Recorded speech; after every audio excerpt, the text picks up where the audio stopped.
Okay, hello, welcome back. All right, this is part two of our Unit 6 lecture about the transition from Mannerism to the Baroque, early Baroque into sort of the middle high Baroque, I guess. And there are a couple of things I want to say before we get started. Number one, I want to remind everyone that these art historical lectures are pretty cursory in that, we're talking about 6 to 8 minute lectures. Um, and if you want more information, though, don't forget that the playlists that these videos are attached to, those playlists have much more in-depth lectures, some lectures from actual art historians, as well as videos that are art historical movies made by very talented people that can give you lots of more information beyond the kind of quick whirlwind tour that these introductory videos give you. Also, don't forget, if you are in my class, that there are the notes that come with these lectures, which will often give you a little bit more information. And don't forget that the readings themselves are not just simply there to reiterate what I say, but to add to give you some more information. So, and another thing I wanted to say, I want to actually go back just a little bit. That's not back, that's forward. I want to go back just a little bit and right back. Okay, I want to go back just a little bit because I want to talk about the difference between Maniera and Mannerist. I kind of went over that a little bit too fast in the last lecture. We tend to use the term Mannerist is a modern term and that is used primarily to talk about the whole time period. Like I said, some people refer to that time period of about 1520 to 1600 as being the late Renaissance, but others refer to it as the Mannerist period. And that encompasses all kinds of things, some like Bronzino here, which is very mannered and is a reflection of that Mannerist aesthetic, and some like Veronese or like Titian that are not, much more a reflection of the Renaissance, a continuation of the Renaissance. But the other thing is that there was this other term called the maniera, and that was actually a term in that time period, a term that was used by some artists to refer to this kind of group of young artists who seemed to be overly mannered. It was used by some slightly derogatory and by others somewhat proudly, but where the idea was that they were really looking at the manner of the Renaissance artists and borrowing from them. Um, and now looking back at it, we usually see it into two groups: the early Maniera, like these three, or the late man, or the high Maniera, like Vasari or Bronzino. But keep in mind that those artists were very much a minority of the artists who were working in the Mannerist period. Most of the artists working during this period were much more similar to what had been going on in the Renaissance.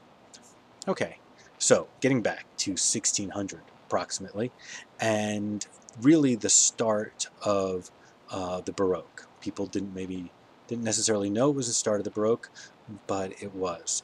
And the Baroque really began with, um, in terms of art history, with these two artists, Caravaggio and the artist we're going to be talking about next, Carracci. And that, in some ways, is kind of a really interesting thing that the Baroque began with this kind of a rivalry between two artists, each defining a very kind of distinctly different approach where they thought art should go, because the Baroque for the rest of its period was defined by that idea, the idea of contrast. Quite literally, the idea of value contrast, but of all kinds of contrast. The contrast of this to that is just an ongoing, ever-repeating concept in so much Baroque painting. So it is interesting that also in the dialogue of Baroque painting and Baroque art, this idea of rivals and contrast between rivals is also pretty interesting. So Caravaggio made paintings like these, and his, you might say, his argument as to where art was going, his point of view as to what he was trying to do, and what many people who were influenced by him thought was an indication of where art should go, is, well, one, focusing on a very kind of painting directly from life. He didn't really use painting from drawing, and definitely no drawing from imagination. He hired models and he generally he painted on the large paintings directly from the models as set up. Um, and also this really kind of extreme, strong value contrast, which we call tenebrism. And it's kind of an extreme form of chiaroscuro, where the space behind the figures is very dark, and the light is scathing and very revealing of the forms. The figures are revealed out by the light shining in the darkness. And also, another thing, maybe not so much a conscious choice of his, but there is almost a perverse interest in the unideal. Um, he avoids idealizing figures. He seems to look to find people as commonplace and everyday as possible. He was accused often of using, poor people and disreputable people as his models, um, and this often got him into trouble. But his paintings have an amazing um, reality, amazing sense of power. Um, and like I said, there was another artist who was also considered a great artist at the same time, and that was Carracci. Interestingly, both Caravaggio and Carracci died relatively young, one at 48, one at 38. And Carracci was more the idealist. He was the artist who was much more trying to bring the ideals of the Renaissance into Baroque painting, um, and much more interested in idealizing human form, perfecting things.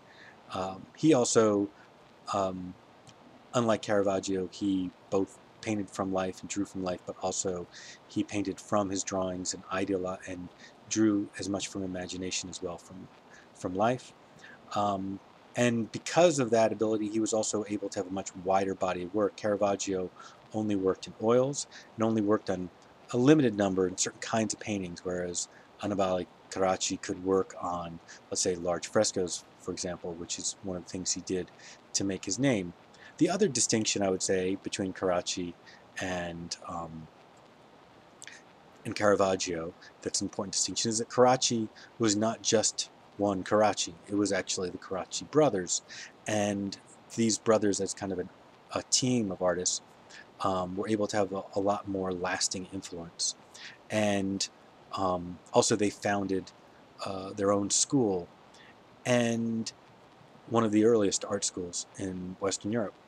And because of this, they did have a very strong influence. But nonetheless, Caravaggio's art also was had a strong influence on the rest of the Baroque. And you can, in many ways, look at the whole rest of the history of the Baroque as about artists trying to find a balance between the influence of these two artists and between the influence of Carracci and Caravaggio. I'm going to show you two more images for Carracci, since we will, in the rest of the course, see lots of other images from Caravaggio, whereas Carracci is often slighted.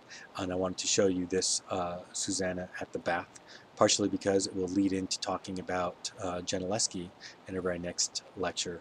And I especially wanted to just talk about this just remarkable self-portrait, such an unusual thing, for an artist who, Carracci gets the reputation of being, interested in, this ideal kind of Renaissance um, ideal being brought to the Baroque, and people tend to forget that if you look at the whole body of work by Carracci, the other thing that you get out of it is that he was hilarious. He was a funny guy and loved life.